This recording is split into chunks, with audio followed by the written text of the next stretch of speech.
Previous class में question हो गया था। आज के क्लास में हम लोग ग्राफिकल मेथड या सिंपली कह लो position time graph, velocity time graph, acceleration time graph और पूरा ग्राफ का नेचर देखेंगे। इस पूरे सेगमेंट में कैसे ग्राफ प्लॉट किया जाता है, किस तरह से ग्राफ का नेचर है। जैसे पोजीशन टाइम ग्राफ यहीं से स्टार्ट कर रहे हैं। तो पोजीशन टाइम ग्राफ में पोजीशन और टाइम का ग्राफ वाई और एक्स एक्सिस पर होगा और उसी से हम लोग स्पीड और वेलोसिटी को रिप्रेजेंट करेंगे। तो जैसे पहला ग्राफ है कि कोई ऑब्जेक्ट स्टेशनरी है, तो स्टेशनरी ऑब्जेक्ट का मतलब पोजीशन पार्टिकल का चेंज नहीं करेगा। तो यदि पोजीशन और टाइम के बीच में ग्राफ करेंगे तो पोजीशन रिमेन्स अनचेंज्ड। इसलिए ग्राफ का जो नेचर होगा पोजीशन टाइम के केस में पोजीशन को वाई एक्सिस पर रखा और जिसको एक्स से रिप्रेजेंट किया, टाइम को एक्स एक्सिस पर टी इन सेकेंड। तो पोजीशन पार्टिकल का बदल नहीं रहा, स्टेशनरी ऑब्जेक्ट है। इसलिए कोई भी एक पोजीशन आप ले लो, इनिशियली टाइम जब जीरो है तो जो पोजीशन रहेगा वही टाइम आफ्टर सर्टेन टाइम या आफ्टर 5 सेकेंड, 10 सेकेंड, 40 सेकेंड। तो ये ग्राफ का नेचर ऐसा आ गया। इसका मतलब position doesn't change with the passage of time. Time बढ़ता जा रहा है लेकिन पोजीशन चेंज नहीं कर रहा है। तो स्टेशनरी ऑब्जेक्ट का ग्राफिकल रिप्रेजेंटेशन ऐसे ही हम लोग शो करते हैं। दूसरा ग्राफ, ऑब्जेक्ट यूनिफॉर्म मोशन में हो। यूनिफॉर्म मोशन का मतलब हम लोग समझ रहे हैं equal distance covered in equal interval of time. तो यहां पर हम लोग पोजीशन और टाइम ग्राफ यदि प्लॉट करते हैं तो इस कंडीशन में पार्टिकल का पोजीशन टाइम के रेस्पेक्ट में जो चेंज होगा, मतलब equal distance covered in equal interval of time, तो ऐसा ग्राफ का नेचर हो जाएगा। मान लो किसी भी पॉइंट पर हम यहां पर ये पोजीशन ले लें और टाइम ले लें। मान लो इसका पोजीशन 2 है, टाइम 2 है। तो नेक्स्ट जो पोजीशन टाइम का ग्राफ होगा उसका भी रेशियो या उसका भी पोजीशन बाय टाइम का न्यूमेरिकल वैल्यू सेम रहेगा। इसलिए ये यूनिफॉर्म मोशन को रिप्रेजेंट करता है। ग्राफ बहुत इंपॉर्टेंट है।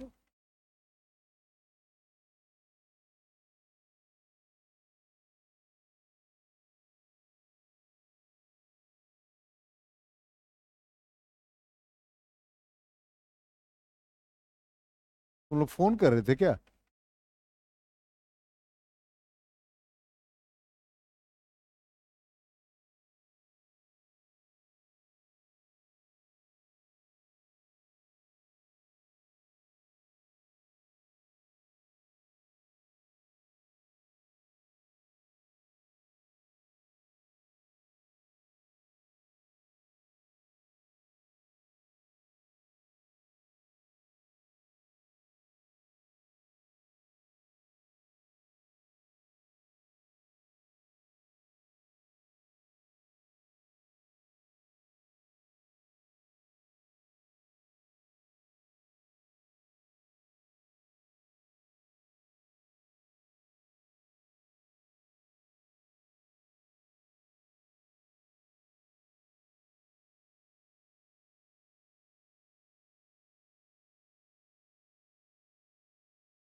तो यहां पर पोजीशन टाइम का ग्राफ ऐसा हुआ, ठीक है।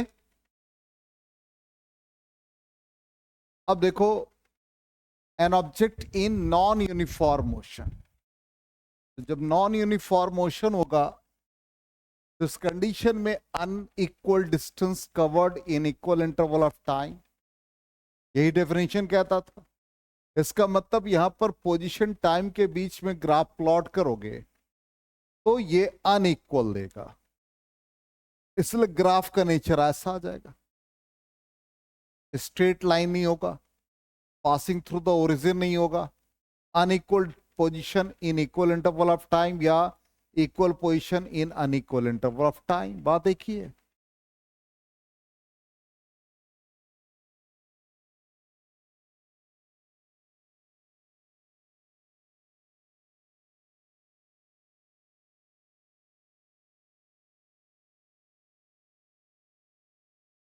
ठीक, ये पूरा एकदम एक से दो तीन क्लास ग्राफ पर ही चलेगा। नेक्स्ट आ जाओ, ऐसा ग्राफ का नेचर पॉजिटिव वेलोसिटी, मतलब पोजीशन टाइम, पोजीशन को हम लोग डिस्प्लेसमेंट के फॉर्म में भी ले सकते हैं। अब समझ लो पोजीशन वेक्टर है, तो पोजीशन और टाइम के बीच में ग्राफ है। अब ये पॉजिटिव वाला, अभी यूनिफॉर्म भी है और पॉजिटिव भी है। क्यों पॉजिटिव है? तो सिंपल कॉन्सेप्ट है कि यहां पे हम एंगल ड्रॉ कर लें, थीटा सपोज, तो यहां पर ये जो थीटा है वो स्लोप को रिप्रेजेंट करेगा। तो स्लोप का वैल्यू क्या होता है? tan theta. tan थीटा क्या देता है? y/x, मतलब पोजीशन और टाइम का वैल्यू दे रहा है। और इस क्वाड्रेंट में tan का वैल्यू पॉजिटिव होता है। इसका मतलब जब भी इस क्वाड्रेंट में एंगल फॉर्म करे वो लेस देन 90 डिग्री हो, तो ये पॉजिटिव वेलोसिटी को रिप्रेजेंट करेगा।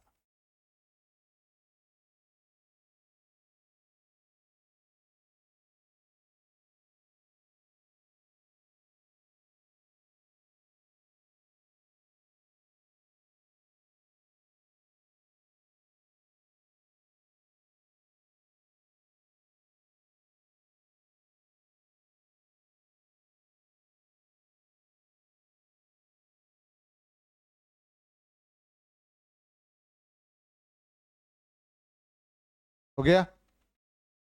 नेक्स्ट, अब ये निगेटिव वेलोसिटी को कैसे रिप्रेजेंट करेगा? तो पोजीशन टाइम के बीच ग्राफ, निगेटिव वेलोसिटी का फिर वैसे ही काम ने एंगल बना लो with the positive x axis. अब ये एंगल देखो क्या बना, ये एंगल थीटा फॉर्म किया। अब ये थीटा का वैल्यू क्या है? Greater than 90 degree. ठीक, स्लोप क्या हो गया? नेगेटिव हो गया, क्योंकि सेकेंड क्वाड्रेंट में tan का वैल्यू नेगेटिव होता है, इसलिए स्लोप नेगेटिव होने की वजह से ये नेगेटिव वेलोसिटी को रिप्रेजेंट करेगा।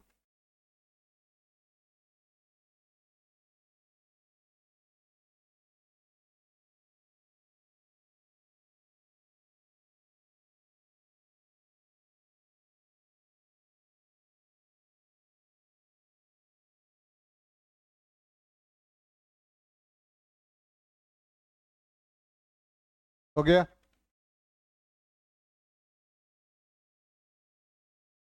इंस्टेंटेनियस वेलोसिटी, थोड़ा ध्यान दोगे। इंस्टेंटेनियस वेलोसिटी हम लोगों ने क्या लिखा था मैथमेटिकली? पोजीशन टाइम ग्राफ है, ऐसा ग्राफ है। पार्टिकल का पोजीशन P1, उस समय पोजीशन उसका x1, time period T1। Particle का पोजीशन P2, उस समय पोजीशन x2 और टाइम T2। इन दोनों को ज्वाइन कर दिया। अब ज्वाइन करने से हम लोगों को क्या मिला? इन दोनों के बीच का वैल्यू हम लोगों को मिला चेंज इन पोजीशन। मतलब हम लोग ये जो लाइन दोनों को ज्वाइन किए, ये हम लोगों को मिला डेल्टा टी, ये क्या मिला?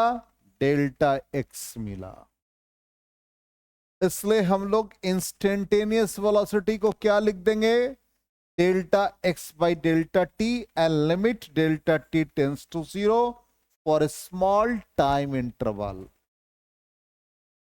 ठीक, और dx by D T instantaneous velocity को रिप्रेजेंट करेगा।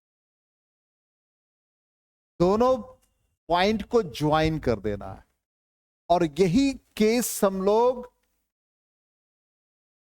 इसमें भी निकालेंगे एवरेज वेलोसिटी में। लेकिन एवरेज वेलोसिटी में हम लोग इंस्टेंटेनियस में हम लोग टैंजेंट ड्रॉ करते हैं, और एवरेज वेलोसिटी में पोजीशन का चेंज देखते हैं, दोनों फर्क है। ये जो कर्व है इस पर ये टैंजेंट है, ये ध्यान रखना।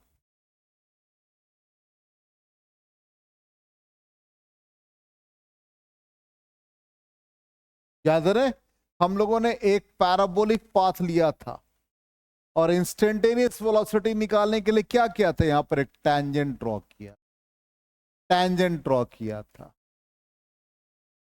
तो इंस्टेंटेनियस वेलोसिटी के लिए टैंजेंट हो जाए।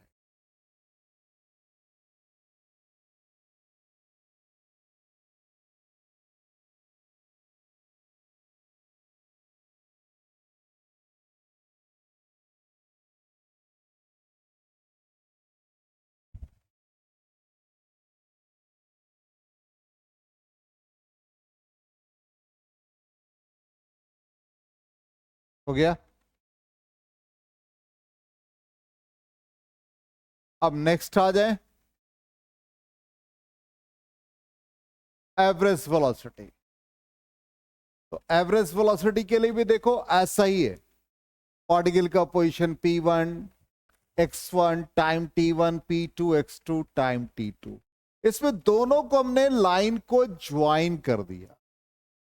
अब ये ज्वाइन करके हम लोगों ने कैसे फाइंड किया, यहां पर ये हम लोगों ने एक ट्रायंगुलर फॉर्म ले लिया और ये हमारा पोजीशन x2 है, ये पोजीशन x1 है, ये x2 माइनस x1 को रिप्रेजेंट करेगा और ये वाला पार्ट t2 माइनस t1 को रिप्रेजेंट करेगा।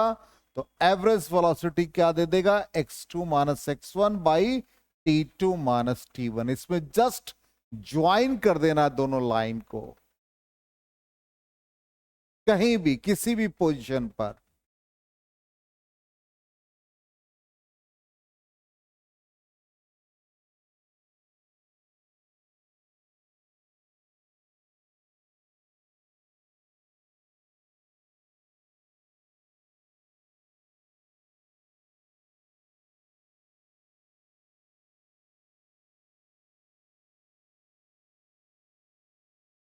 हो गया।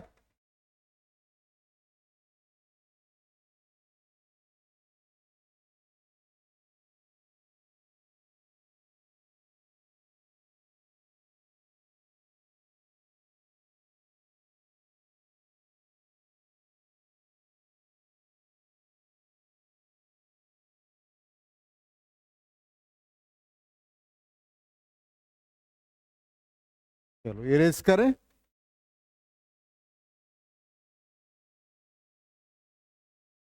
अब पोजीशन टाइम ग्राफ में देखो ऐसा ग्राफ का नेचर,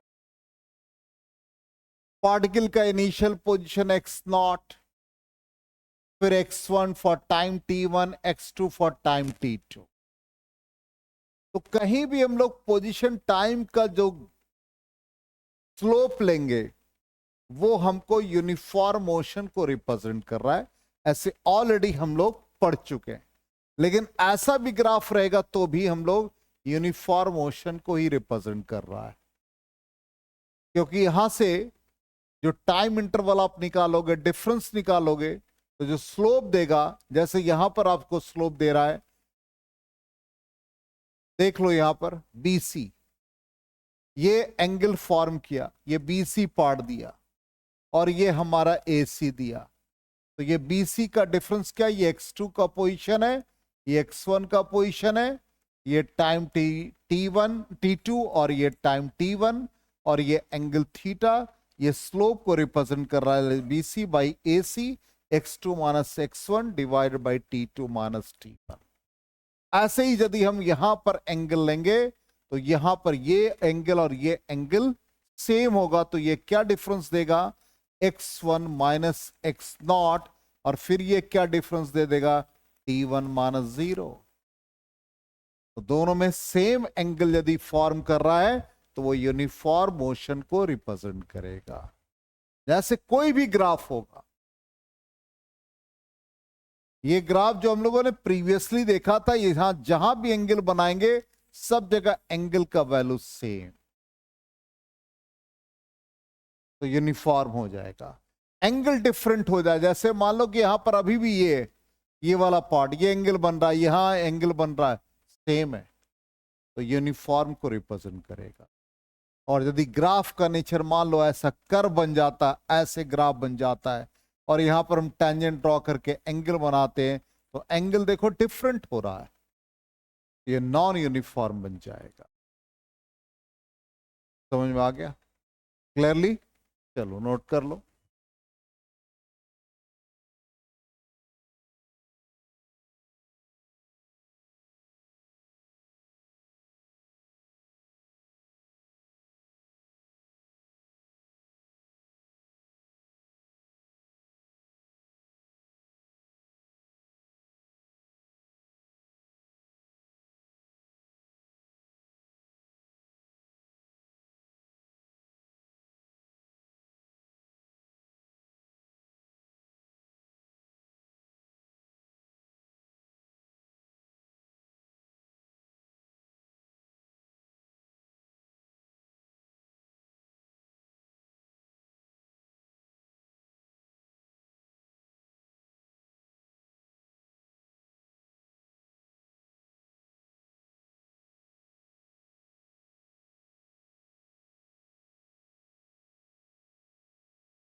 हो गया?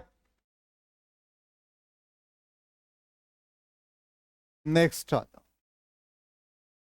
अब ऐसा ग्राफ है, अब इस ग्राफ में देखो ये पोर्शन एक एरिया को रिप्रेजेंट कर रहा है, वेलोसिटी टाइम ग्राफ। जब भी ऐसा ग्राफ का नेचर मिले कि दो क्वांटिटी के बीच में ग्राफ है और एक थर्ड क्वांटिटी मेजर करना हो, दो क्वांटिटी के बीच में ग्राफ हो और थर्ड क्वांटिटी मेजर करना हो, और वो दोनों क्वांटिटी प्रोडक्ट के फॉर्म में हो, तो हम एरिया निकालते हैं। वेलोसिटी टाइम को मल्टीप्लाई करो तो एक्सेलरेशन देगा। इसका मतलब प्रोडक्ट के फॉर्म में वेलोसिटी टाइम है तो एरिया निकालेंगे, इसलिए एरिया जो भी देगा वो एक्सेलरेशन को रिप्रेजेंट करेगा। इसलिए ये जो पोर्शन आपका है ए बी सी डी, इसका एरिया निकाल लेंगे, और ये एरिया हमेशा क्या रिप्रेजेंट करेगा? वी, वेलोसिटी को रिप्रेजेंट कर रहा है, चूंकि ए बी ये पूरा लेंथ की तरह हो गया और ये ब्रेथ की तरह हो गया। उस कंडीशन में एरिया हमको क्या देगा? एक्सेलरेशन देगा। जब भी जैसे मान लो ऐसा ग्राफ है, ये तो सिमेट्रिकल है, मान लो ऐसा भी ग्राफ आ जाए, ऐसा ग्राफ आ जाए, ऐसा ग्राफ, ऐसा, क्या हम इसको थोड़ा सा और दूसरे फॉर्म में लिख देते, ड्रॉ कर देते। मान लो पार्टिकल ऐसे गया, फिर ऐसे गया, फिर ऐसे गया, ऐसे गया। अब ये क्या है? Velocity time graph. हमको एक्सेलरेशन निकालना, तो ये एक सेगमेंट, इसका एरिया, इसका एरिया, इसका एरिया, मतलब A1, A2 और A3, इन तीनों का एरिया का जो सम होगा वो एक्सेलरेशन को रिप्रेजेंट करे, क्योंकि वेलोसिटी टाइम का प्रोडक्ट क्या दे रहा है? Displacement, sorry not acceleration, sorry my mistake हो गया। यहां पर डिस्प्लेसमेंट वेलोसिटी टाइम ग्राफ को रिप्रेजेंट कर रहा है, तो यहां पर ये डिस्प्लेसमेंट को रिप्रेजेंट कर रहा है, नॉट एक्सेलरेशन। एक्सेलरेशन गलती से निकल गया क्योंकि वेलोसिटी टाइम ग्राफ देखा। अब वेलोसिटी टाइम का जो स्लोप होता है वो एक्सेलरेशन होता है, इसलिए हम लोग कभी कभी हम लोग से मिस्टेक हो जाता है, तो वेलोसिटी टाइम का रेशियो जब निकालेंगे, स्लोप निकालेंगे, तो एक्सेलरेशन को रिप्रेजेंट करेगा। और वेलोसिटी टाइम का जब प्रोडक्ट निकालेंगे तो वो डिस्प्लेसमेंट को रिप्रेजेंट करेगा। क्लियर? चलो नोट कर लो।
हो गया?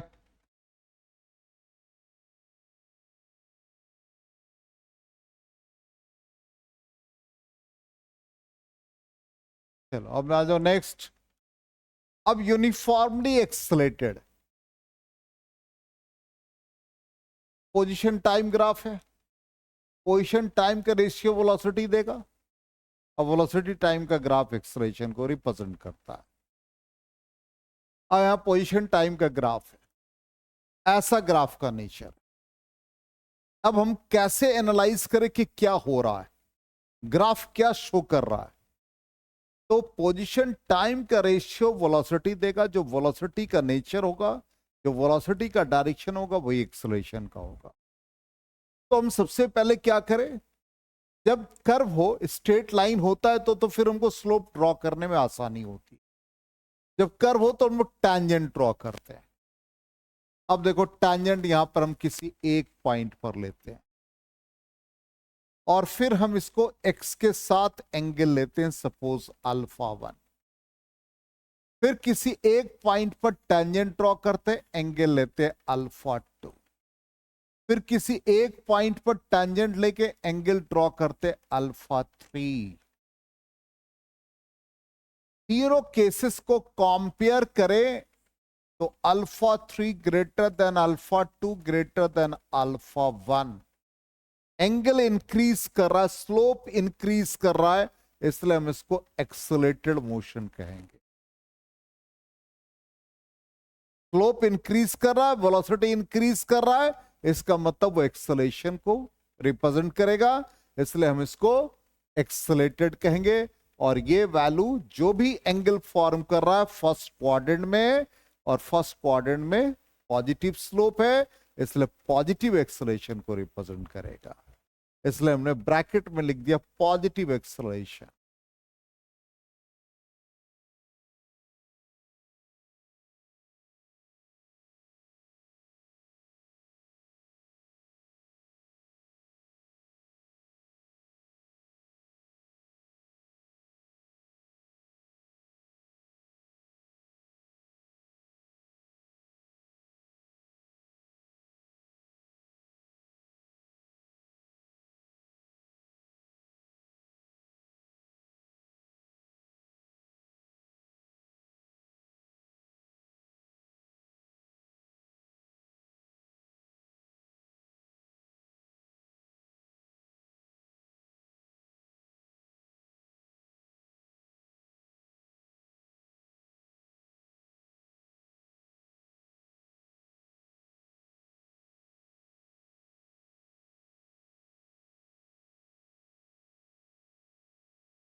हो गया, इरेज करें। चलिए अब देखो नेक्स्ट, यूनिफॉर्मली डिक्लेरेटेड मतलब ग्राफ क्या होगा, जो एंगल बनाएंगे हम कहीं भी टैंजेंट ड्रॉ करके, और वो एंगल यदि हमारा डिक्रीज कर रहा हो तो वो डिक्लेरेशन को रिप्रेजेंट करेगा, रिटार्डेशन को रिप्रेजेंट करेगा। तो कैसे देखें, फिर वैसे ही टैंजेंट ड्रॉ करो। यहां टैंजेंट ड्रॉ किया, एंगल अल्फा 1।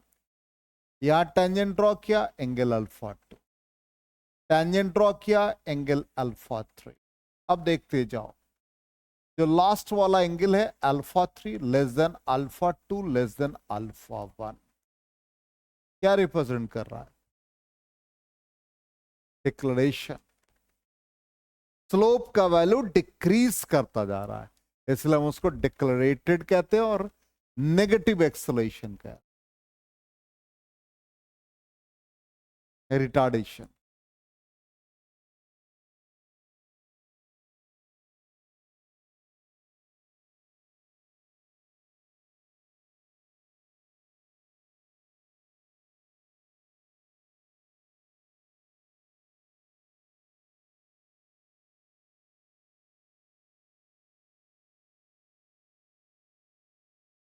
हो गया।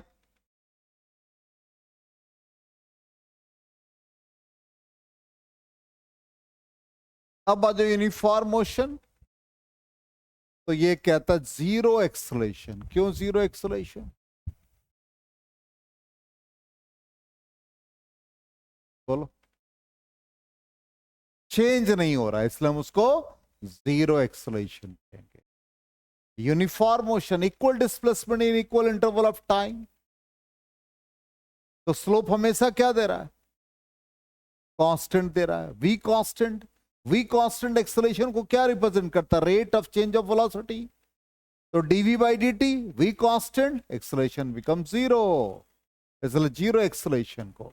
तो यहां पर जैसे ही हम मान लो नोट्स बनाते, तो नोट्स में हम कहीं भी एंगल बना रहे हैं, ये सब एंगल सेम है, सारा एंगल थीटा थीटा थीटा, इसका मतलब वी कांस्टेंट हो गया। अब वी कांस्टेंट तो एक्सेलरेशन होता है rate of change of velocity, constant का डिफरेंशिएशन जीरो, इसलिए एक्सेलरेशन जीरो।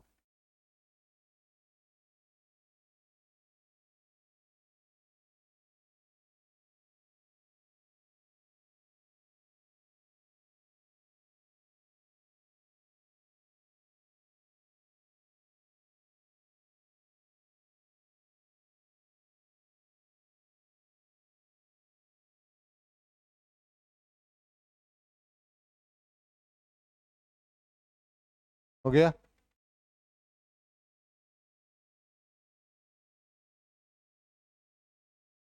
अब आ जाओ नेक्स्ट है velocity time graph, uniformly accelerated decelerated. Accelerated क्यों हो रहा है, फिर वही देख लो, एक्सेलरेटेड क्यों है, पॉजिटिव डायरेक्शन में पॉजिटिव एक्सेलरेशन, इसलिए हम इसको एक्सेलरेटेड कहेंगे। ठीक, इसी तरह से ये देखो क्या आ रहा है, वेलोसिटी टाइम ग्राफ में क्या हो रहा है, डिक्लेरेटेड, क्योंकि पॉजिटिव डायरेक्शन में नेगेटिव एक्सेलरेशन दे रहा है। सिंपल, यदि आपको कंफ्यूजन है स्लोप बना लो, ये स्लोप क्या है, less than 90 degree, positive direction, positive acceleration. यहां स्लोप बना लो, एक्स के साथ क्या एंगल दे रहा है, ग्रेटर देन 90 डिग्री, क्या आ गया, पॉजिटिव डायरेक्शन में with negative acceleration. Her graph का नेचर देखते जाना है।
तो क्या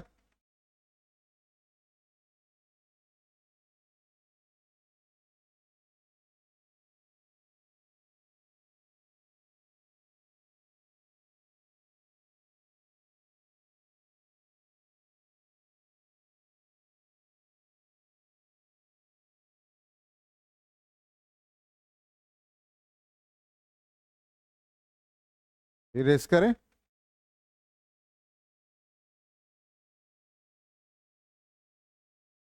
अब देखो नेक्स्ट क्या है, ग्राफ का नेचर देखो। नेगेटिव वेलोसिटी से ग्राफ बन रहा है, किस डायरेक्शन में? नेगेटिव डायरेक्शन, नेगेटिव एक्सेलरेशन देगा। ऐसा ग्राफ का नेचर क्या दे रहा है? Negative acceleration. क्यों आ रहा है? स्लोप यदि ड्रॉ करेंगे तो स्लोप नेगेटिव आ रहा है। क्लियर? ये भी ड्रॉ कर लो।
हो गया?